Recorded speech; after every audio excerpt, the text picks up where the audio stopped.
Cuba Gooding Jr. was matter of fact as he went through this process today, resolving his forcible touching case. The courtroom was sparsely attended. There were reporters and some observers, but not packed like you would typically see for a celebrity case.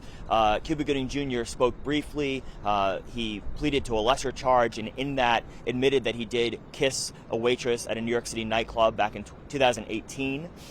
He also heard from three of the victims, people who say they were victimized by him in cases, two of which were not ultimately brought as part of the plea agreement. A prosecutor read a statement from the waitress that he kissed, and then one woman appeared by a video and another addressed the court directly.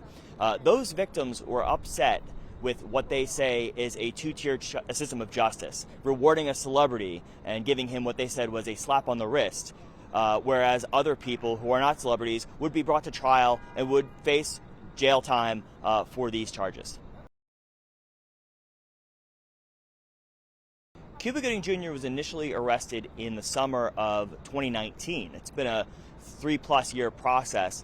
He was accused initially of forcibly touching, groping, kissing 3 women. Prosecutors ultimately decided to drop 2 of those cases and went ahead with a plea deal involving just 1 woman. That was struck in April.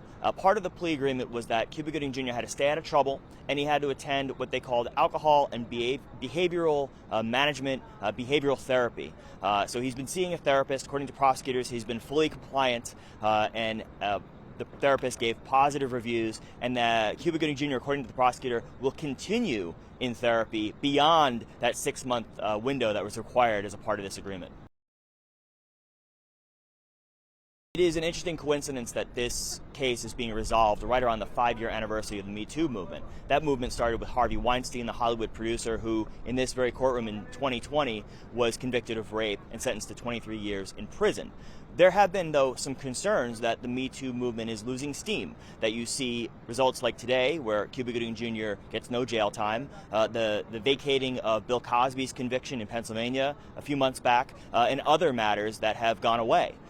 We asked attorney Gloria Allred about this, and she said that while some of those developments are disappointing, women are still resolved to hold men accountable. What happened today, if you ask Cuba Gooding Jr.'s defense lawyers, if you ask prosecutors, was that they did not see a clear path to a conviction on some of these allegations.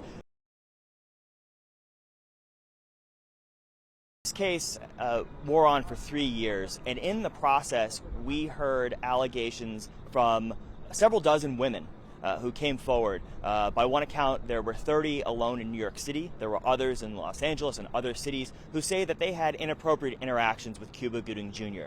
I asked Cuba Gooding Jr.'s lawyer what he's doing to make sure he's not in those situations, whether he is being physical with people or accused of it. What is he doing to stay out of those situations going forward? And his lawyer said that he is maintaining his commitment to therapy, that he is continuing his behavioral modification counseling, and that he is looking forward to moving on with his acting career, which, for all intents and purposes, has been largely on hold since his arrest.